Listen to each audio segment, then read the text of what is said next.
talk a little bit more about the gear I'm going to be using today. Since the last time that I was filming food, I didn't own a motion control device, and a lot of these really high-end foods are doing motion control lapses and perfect aspects of what they're filming.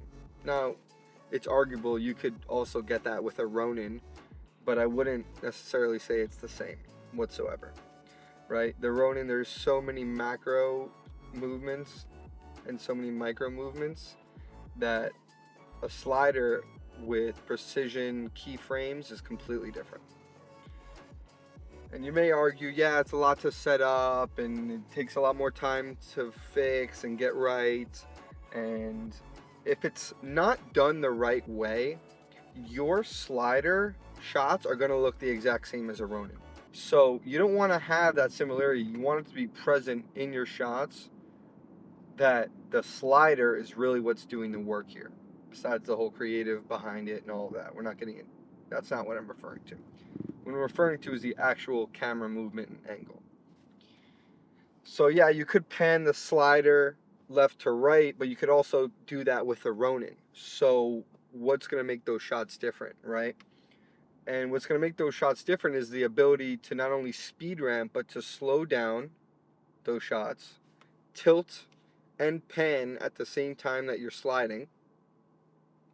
And also, if you're working very close to a subject on a macro level, so you get out like a 90 mil or something, and you're able to really stay super consistent throughout your entire shot. Well, I forgot my cell phone, so luckily we left early. I gotta go back and get it. That's why it's important to leave early for your shoots, guys.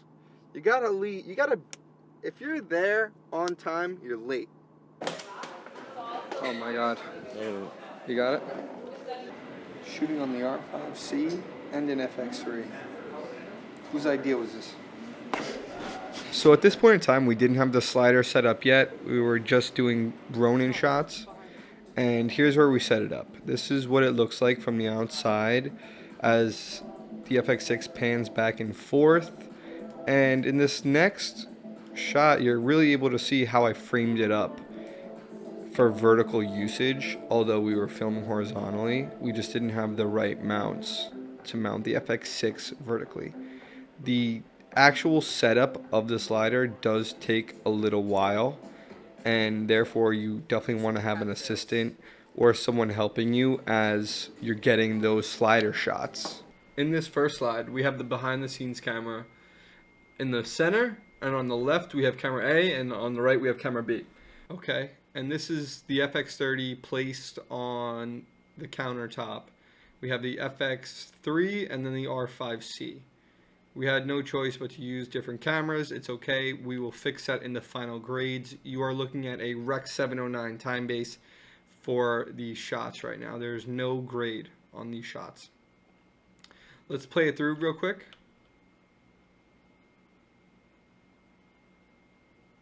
Okay, so there was a lot going on right there, I'm sure.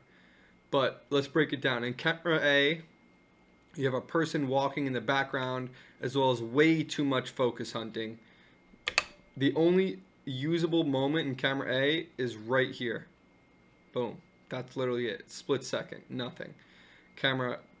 This behind the scenes video is obviously recording the entire thing. And then we have camera B. Right? Obviously, I'm not going to be using the part with him smiling in it. But this segment right here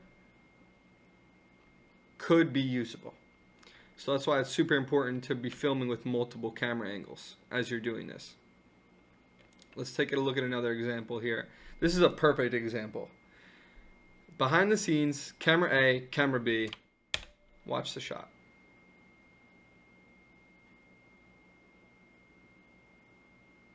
Two completely different angles. Obviously the colors are a little bit off, but camera A, camera B.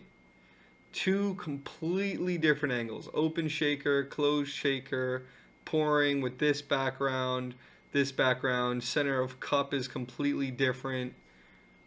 Both very usable.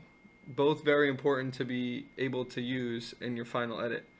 And that's why if you're the budget allows, I would always recommend having a second shooter with you to make these food shots possible. I'll explain our lighting setup in a moment. Here's one more example. Focus hunting in camera A, a little bit off in camera B, but you can see in the center with the behind the scenes, he's shaking quite a bit. Can't really stabilize his arms, so we did the best that we could with that. Our lighting setup for the shoot consisted of an Aperture 600 with a softbox facing the ceiling to kind of bounce that light. And then we also use a bunch of Aperture MC Pros, the little guys.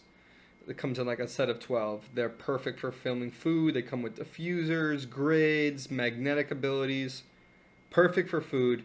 We have a set of those on the countertop here, and we're using those to light the glass, kind of create some reflections. I have the bartender move the glass a bit closer as well, so you kind of want to be able to help him. Okay, he doesn't know exactly what you may need to make this possible.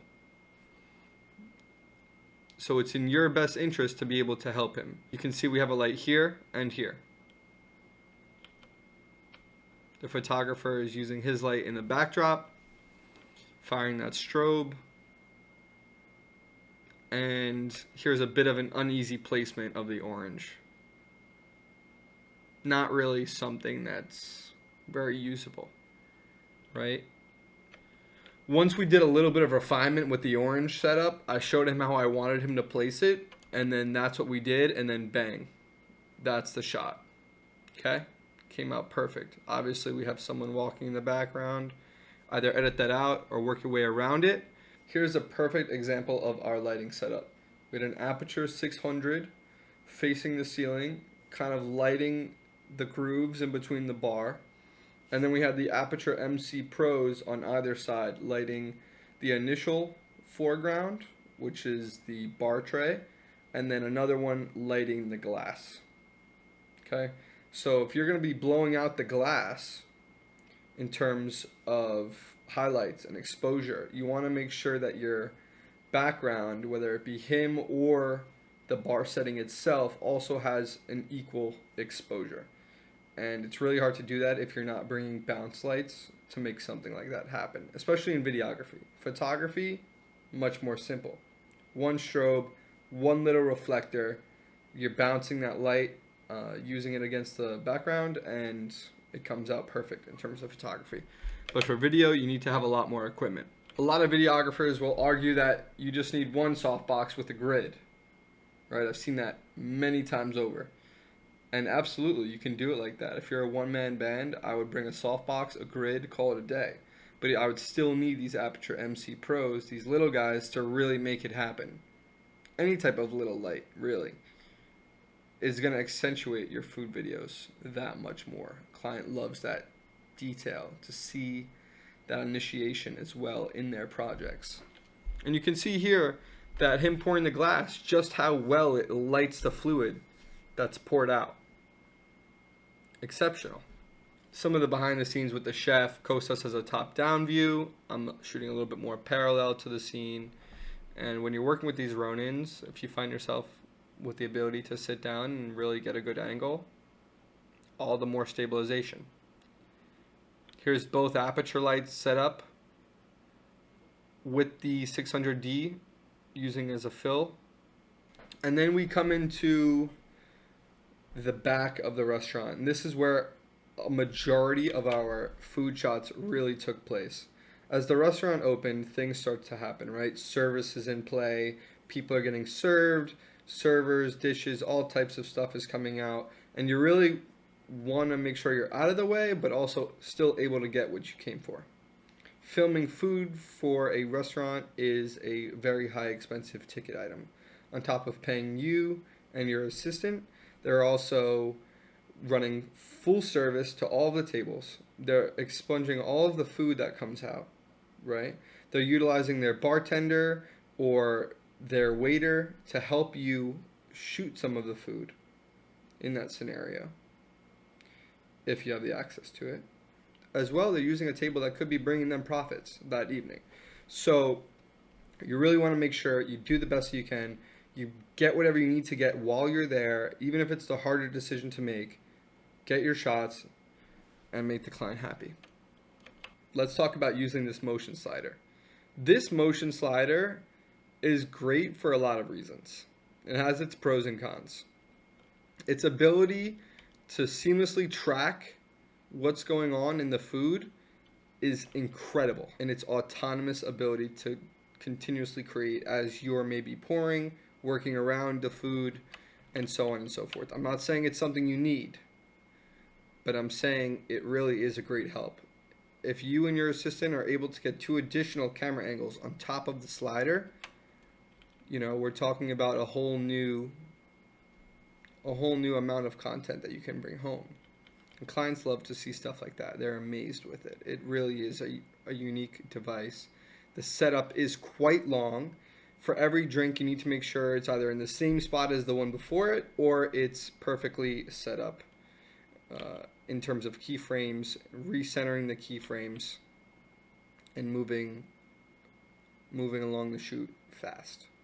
You'll have to do this quick too. You're under pressure. I hope you guys enjoyed the video. Stay tuned for the next one.